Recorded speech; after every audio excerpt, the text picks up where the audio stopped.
Alors, présente. Voilà, je suis Madame Badiane, la directrice générale de l'Institut Santé Service. Aujourd'hui, nous sommes en train d'organiser une journée de graduation pour nos diplômés.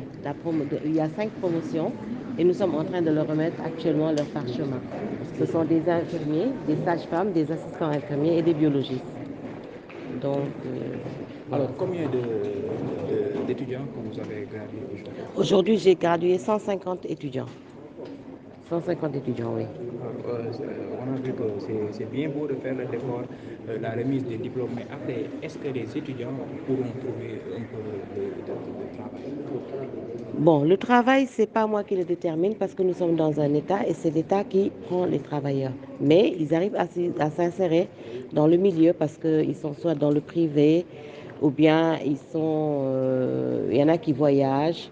Donc, l'emploi, bon, c'est pas moi parce que ça, c'est comment on appelle, c'est des budgets qui sont faits. Donc, là, bon, je ne peux pas le gérer, quoi. Mais je sais que nous les accompagnons parce que au niveau de l'Institut Santé Service, nous faisons une promotion interne, c'est-à-dire que les élèves qui sortent, quand nous avons besoin de personnel, nous allons les prendre pour qu'ils viennent avoir la fonction de moniteur et d'encadreur. Donc, par rapport à ça, nous essayons de les aider pour l'insertion. Mais bon, les postes budgétaires, c'est pas moi qui les gère. C'est des problèmes qui sont un peu dans votre secteur et qui reviennent tout le temps, hein, la prolifération des écoles de santé. Si on peut vous entendre dessus, qu'est-ce que vous allez en dire? Bon, là, c'est parce qu'en fait, il y a beaucoup d'écoles de santé anarchiques. Je ne veux pas vraiment leur dire, m'y prononcer vraiment parce que bon, mais je sais qu'il y a beaucoup d'écoles qui sont anarchiques. Je sais qu'actuellement, on est en train de faire un audit pour les écoles de santé et cet audit-là nous permettra peut-être d'assainir un peu la santé, un peu ce qui se passe dans ce milieu. Bon, évidemment qu'il y a des écoles qui ont pu avoir l'habilitation. Il y a 5 écoles qui ont l'habilitation, donc qui sont des écoles de l'enseignement supérieur. Ça fait la différence parce que bon, il y a la formation a changé. Parce que maintenant, nous sommes dans le milieu des LMD, du système LMD. Je pense que vous l'avez entendu. Nous sommes dans le système du LMD, donc ça a changé. Vraiment, la formation a changé parce que nous sommes vraiment au niveau supérieur. Donc, nous sommes vraiment sous la tutelle du ministère de l'Enseignement supérieur. Et quand on est sous la tutelle de du ministère de l'Enseignement supérieur, ce qui permet à cette école d'être reconnue, il faut avoir l'habilitation et l'accréditation. Mais je pense que les autres écoles vont aller vers ça. Parce qu'il faut la qualité, en fait, dans cette formation-là. Le cri du cœur du professeur, le professeur Gay, sur la leçon inaugurale, Oui. alors il est ressorti quelque part qu'il les a un peu demandé de mettre en avant un peu les valeurs, de ne pas un peu privilégier un peu le profit. Si vous devez revenir un peu sur ce message à l'attention des jeunes et des futures infirmières, qu'est-ce que vous allez dire dessus? En fait, ce qu'il a dit, c'est qu'on ne doit pas, au contraire, privilégier le profit, mais vraiment avoir une éthique et puis essayer de travailler sans pour autant essayer d'avoir de l'argent. Comme il dit, travailler, faire ce qui doit se faire, être, je veux dire, privilégier l'éthique et la déontologie dans le travail, mais pas privilégier l'argent, pas privilégier le côté financier. Voilà, avoir une certaine éthique et une certaine déontologie. Et je pense que ça, c'est ce que l'Institut Santé Service prône et qu'il donne aux étudiants. Il leur demande d'être bien dans l'accueil, d'être serein, d'être compétent et de ne pas privilégier vraiment le côté pécunier. Comme on a dit, si tu veux être riche, tu ne fais pas la santé. Parce qu'avec la santé, tu ne peux pas être riche. Si tu es riche, ça veut dire que tu fais quelque chose qui n'est pas bien. Le point Voilà. sur l'accueil, c'est vrai que c'est l'épine du pied.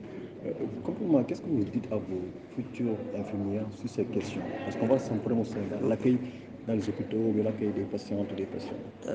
Vous savez, au niveau de la formation, l'accueil est pris en compte. Je veux dire que dès qu'on arrive, les premières leçons, c'est ça, en fait. C'est l'accueil, la relation d'aide. Et voilà, c'est ça les premiers jalons de la formation en sciences infirmières. Donc ça, c'est déjà pris en compte. Maintenant, comme on dit, souvent, ben, écoute, le caractère d'une personne, on n'y peut rien. Ça, c'est le caractère d'une personne. On ne peut pas le changer, il est né comme ça, on n'y peut rien. Mais quand ils viennent, quand on leur fait des cours, on leur met vraiment les premiers cours, c'est la déontologie et l'éthique qu'on leur donne. Et dans ces cours-là, il y a ça. Il y a la relation d'aide et donc tout est pris en charge. Et après l'obtention de diplôme se pose la problématique de l'emploi pour ces jeunes, d'autant plus que le secteur de la santé justement manque de personnel. Vous, qu'est-ce que vous préconisez en tant que formateur à ce que ces étudiants puissent avoir un emploi et justement combler ce cadre? Vous savez, c'est l'État qui emploie. C'est l'État qui emploie. Donc il y a des postes budgétaires. Et moi, les petits postes budgétaires, je ne les gère pas. Ça, c'est un problème que je ne gère pas. Nous, les opportunités que nous avons, c'est-à-dire nous pouvons faire de telle sorte que nos élèves, si nous avons besoin d'un personnel, de le prendre parmi les élèves qui sortent de chez nous.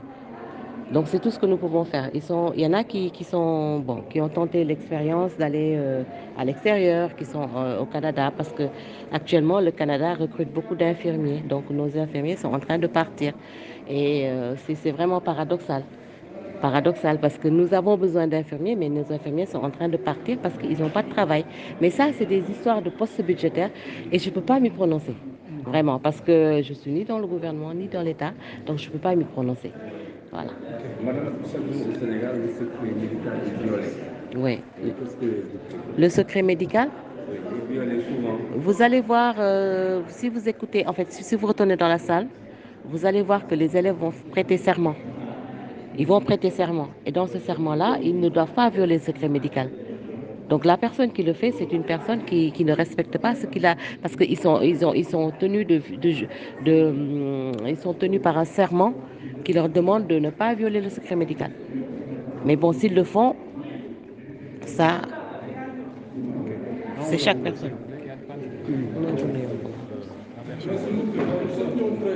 Vous envoyez les images, parce que parfois il nous arrive que certains parmi vous traitent et ne l'envoient pas. Ceux qui sont dans la plateforme de Autre Africa, vous l'envoyez là-bas.